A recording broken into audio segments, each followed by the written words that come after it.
5 न्याय 25 गारंटियों का वादा 2024 में कांग्रेस के इस मैनिफेस्टो से होगा कितना फायदा। इस पर और ज्यादा बात करने के लिए कांग्रेस के सांसद राजमणि पटेल इस वक्त हमारे साथ हैं। सर, आज कांग्रेस ने अपना मैनिफेस्टो जारी कर दिया है, कैसे देखते हैं आप इसको? देखिए, ये अपने आप में एक अलग तरह का मैनिफेस्टो है, गारंटी है। और इसमें केवल वोट के हिसाब से राजनीतिक आधार पर नहीं, बल्कि ये जहाँ तक हम समझ पाए कि महसूस किया गया है कि इस देश की ताकत क्या है।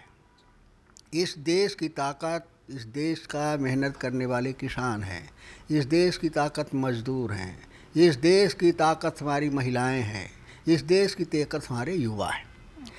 और जो देश की ताकत है, देश के प्रगति और विकास की बुनियाद है, उसका जब तक हक नहीं मिलेगा, जब तक उसका मनोबल मजबूत नहीं होगा, तब तक कोई भी राष्ट्र प्रगति नहीं कर सकता। इसको आधार मान करके कि अगर देश को प्रगति और विकास की मंजिल तक ले जाना है, अगर देश को प्रजातांत्रिक तरीके से संपन्न बनाना है, तो इनके विश्वास को मजबूत करना जरूरी है। इसको आधार मान करके कांग्रेस पार्टी ने जो एजेंडा जारी किया है, मैनिफेस्टो जारी किया है, उसको आधार मान करके किया है। जी सर, मैनिफेस्टो में कुछ ऐसी चीज़ें देखी गई हैं जिसका बीजेपी ने विरोध किया है, या बीजेपी उस कानून को लेकर आई है, उसी को कहीं ना कहीं कांग्रेस ने अपने मैनिफेस्टो में रखा है, जैसे कि अग्निवीर, दूसरी तरफ एमएसपी। तो क्या लगता है, क्या ये बीजेपी से सीख लेकर या फिर बीजेपी को मात देने की कोशिश की है कांग्रेस ने? नहीं, इसमें तो सोचने की बात है। इसमें तो जो अंधा लूला होगा उसके भी समझ में आ जाएगा कि अग्निवीर का मतलब क्या है। क्या शब्द माने जो उन्होंने कहा शब्द न किया जाए। अग्निवीर का उनका आशय क्या है? उन्होंने परमानेंट नौकरी को छोड़ करके स्थायी बना दिया, मिलिट्री में भी जो उनको दैनिक वेतन बना दिया, उनका मनोबल मजबूत होगा। उस अग्निवीर को उन्होंने कहा कि हम माने पुराने तरीके से जिस तरह से उसमें करेंगे, तो इसमें कौन सी बात आ गई? ये तो माने बीजेपी की कमजोरी है। बीजेपी ने ये किया है कि सबके मनोबल को तोड़ा है। कोई स्वतंत्र रूप से मजबूत न हो, अपने आप को न महसूस करे, हमेशा सरकार की कृपा पर निर्भर रहे, चाहे जिस वर्ग के हों। ये भारतीय जनता पार्टी ने किया है, जो प्रजातंत्र के साथ अन्याय है। कांग्रेस पार्टी ने नहीं किया है। इस घोषणा पत्र को न्याय घोषणा पत्र नाम दिया गया है। क्या लगता है 2024 में जनता कितना न्याय करेगी कांग्रेस के साथ?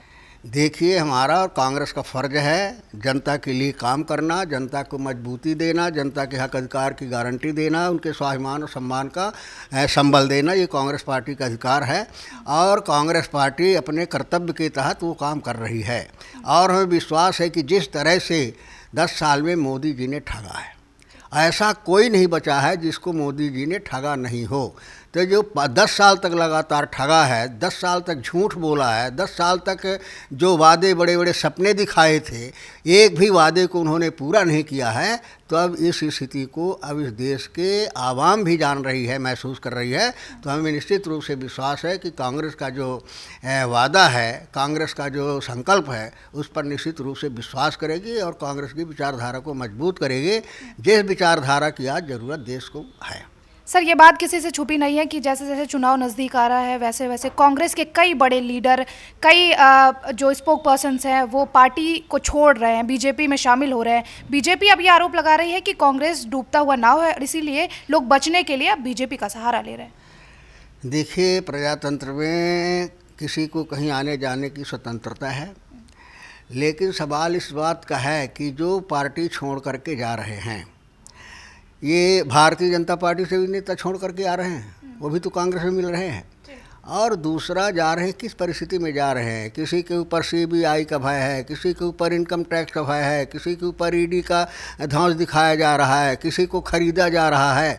तो इस तरह से जो हथकंडे सरकार के हैं, उनका दुरुपयोग करके, सामाजिक हमारी जो न्यायिक संस्थाएं हैं, उनका दुरुपयोग करके और सच की आवाज़ को दबाने का प्रयास किया जा रहा है। इस मजबूरी में जा रहे हैं, और ऐसा नहीं कि बहुत अच्छा भारतीय जनता पार्टी कर रही है, उनके कामों को मान करके जा रहे हैं। सर, एक आखिरी सवाल मेरा, क्या वाकई में कांग्रेस सनातन को गाली दिलवाने की कोशिश करती है अपने जो कार्यकर्ता हैं, अपने जो नेता हैं? क्योंकि कल 2 लोगों ने पार्टी को छोड़ा है। एक अनिल शर्मा जो कि बिहार के पूर्व जो है अध्यक्ष रहे हैं, प्रदेश अध्यक्ष रहे हैं, दूसरे गौरव वल्लभ। दोनों ने यही कहा है कि कांग्रेस कहती है कि सनातन को गाली दो, जो हमसे नहीं होगा। देखिए, कांग्रेस पार्टी हमेशा जो है सब धर्मों का सम्मान किया है। कांग्रेस पार्टी इतना ज़रूर करती है कि धर्म को धर्म कहती है। जिस तरह से भारतीय जनता पार्टी धर्मांधता को धर्म बताती है कि ये धर्म है, वो कांग्रेस पार्टी नहीं करती, जो यथार्थ है। धर्म पर किसी तरह से किसी का विरोध नहीं है, न कांग्रेस पार्टी का विरोध है। विरोध वास्तव में ये करते हैं जो धर्म के नाम पर वोट अर्जित करना चाहते हैं, जो वोट के लिए राम का भी व्यापार करना चाहते हैं। तो धर्म के खिलाफ ये है भारतीय जनता पार्टी है, न कि कांग्रेस है। जी, बहुत बहुत शुक्रिया। और ये थे हमारे साथ कांग्रेस के सांसद राजमणि पटेल। कैमरा पर्सन राम के साथ काजल सिंह, TV7 भारत।